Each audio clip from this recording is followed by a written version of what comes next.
τον διευθυντή σύνταξης των Financial Times, τον Πίτερ Σπίγκελ, έναν άνθρωπο γνώριμο στην Ελλάδα, διότι κάλυψε την ελληνική κρίση την προηγούμενη δεκαετία για τους Financial Times. Ο Πίτερ Σπίγκελ εδώ και αρκετά χρόνια είναι στη Νέα Υόρκη, είναι ο διευθυντής σύνταξης των Financial Times. Παρακολούθησε το debate, παρακολουθεί τα όσα συμβαίνουν στην Αμερική. Ζητήσαμε την άποψή του για όσα είδαμε. Ας παρακολουθήσουμε τι μας είπε. Peter, hello from Athens, and thank you for being with the national television. Question number one, Peter, who is the winner of the last night's debate? Well, I mean, it's hard to say anything other than Kamala Harris. I mean, she did incredibly well. Now, I guess I would disagree slightly on some of the analysts who have said that Trump did terribly, because I don't think Trump did that badly. Trump was Trump. You know, he blustered, he stretched the truth. You know, he went down rabbit holes like he normally does. I think what people were really watching, though, was can Harris stand up to him? Does she look presidential? Can she deal with high-pressure situations?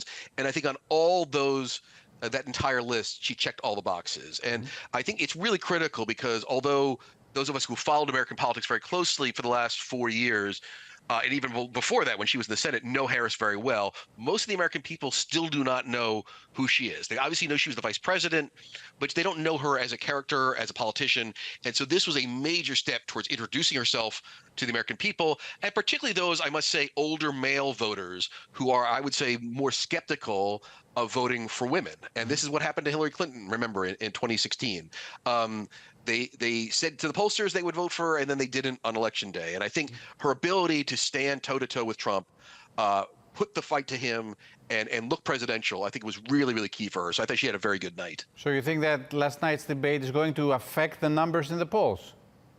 It's really, really hard to say. I mean, we keep anticipating various events are going to hurt Trump and help Harris, or help before that help Biden, right? We had a series of indictments of Trump, which we were all convinced would damage him, and didn't.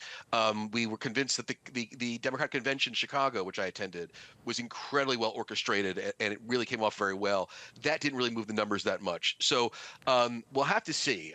You know, I think the key, it doesn't even have to move things that much, but if we can see even a point or two movement amongst undecided voters in her way, that could have a decisive impact.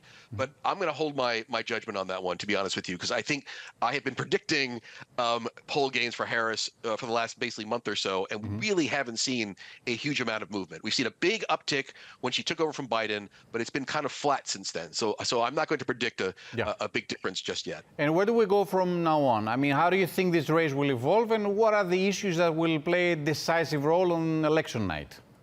Well, look, we can even see from where they're spending money, where they're traveling, it's coming down to 3 or 4 states, right? The debate last night was in Philadelphia, which is the biggest city in Pennsylvania. Pennsylvania is the biggest prize. But the voter in Pennsylvania that Harris needs to win is the same voter in Georgia, another swing state that she needs to win, the same voter in Arizona that she needs to win. It is suburban women. It is particularly those suburbs where there are Republicans, you know, usually suburban voters tend to vote Republican because of tax issues, because of economic issues, but they have been moving towards Harris because of abortion, because they frankly just don't like Trump. I mean, he's not a very likable person amongst that suburban voter. If she can win over more of them, particularly the older voters, where I think she's struggling still a little bit, again, because of the gender issue, that's where the key to this race is going to be. So I think you're going to see her in the Philadelphia suburbs, in the Pittsburgh suburbs, in the Phoenix suburbs, in the Atlanta suburbs, these suburbs of these big cities in the big swing states. Trump did very well on those in 2016. He lost them in 2020. And frankly, if you look at the 2022 midterms, that's where Trump and the Republicans did very badly. It is key for her to keep those voters on her side and begin to win more of them as the last few weeks play out. Peter, Taylor Swift endorsed Kάμαλα Χάρις. Why is this so important? Well, look, I mean, obviously, they don't need help on the young women. I mean, that's not where Harris needs the help. What is really interesting about this race, and it's the same about 2020 and 2016, is even if the polls are even, the most important thing is going to be turnout. Will the people who tell the pollsters that they support Harris actually show up to the polls? And what we know about the Swifties is they do what Taylor Swift tells them to do. If she is mad at Spotify, they will be mad at Spotify. If she is mad at Ticketmaster, they will be mad at Ticketmaster. They are a very devoted, motivated group, and her endorsement could help with that turnout issue. young voters are notoriously bad at actually show up on election day. I had a conversation with one of Biden's key political advisors a few weeks ago, and she was saying that even Barack Obama in 2008, when he was that rock star, and a lot of young voters were really excited about him. Young voters just don't get out of bed and leave their college dorms and go to the voting booth. It's very, very hard. If she can motivate some of those young voters to show up in these swing states, it could have a decisive impact. Okay, makes sense. Now, on October 1st, the debate between the two vice president candidates will take place. Will it make any difference? See, there's been a lot of attention, I think, on the vice presidential pick. I think J.D. Vance, most people perceive this as been a bit of a hurting Trump. He's not been a particularly dynamic candidate. He's also come with a bit of baggage himself, whereas Walz has been much more dynamic and beneficial to Harris. People didn't know who he was, but the more they see him, the more they like him. That all said, I still maintain vice presidents do not win elections. They just don't. There's no evidence of this anywhere in the history of American politics. I don't know of one American voter who goes into the polling booth and says, I am going to vote for Kamala Harris because she picked Tim Walz. It just doesn't happen. Yeah. Now, so I think it will be an interesting debate. I don't think it's going to be important.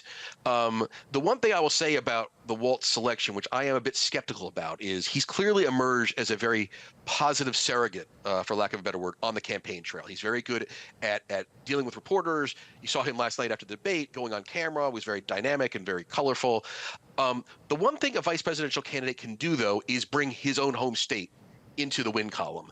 Minnesota, where Walz is from, is not a swing state. The Democrats were always going to win that. Pennsylvania, as I said before, is a very, very important state. It's one of the seven swing states, right? Yes, and it is in many ways the most important swing state. It's very unlikely that if Harris loses Pennsylvania, there's any other way to the presidency. Right. Now, they had a candidate in Josh Shapiro, the governor of Pennsylvania, who she could have picked as her vice president, that could have moved Pennsylvania firmly into the win column. They decided not to do that. I thought, frankly, that was a bad call, but she clearly had a better personal relationship with Walz and went that direction. So it's a long way of saying that I don't think the vice presidential candidate and the debate itself will really help one way or the other.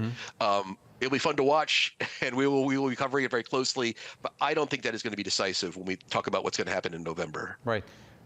Peter, there's a widespread belief that the media is somehow, treating Harris more positively. Do you sense this might help Trump, especially among anti-systemic voters?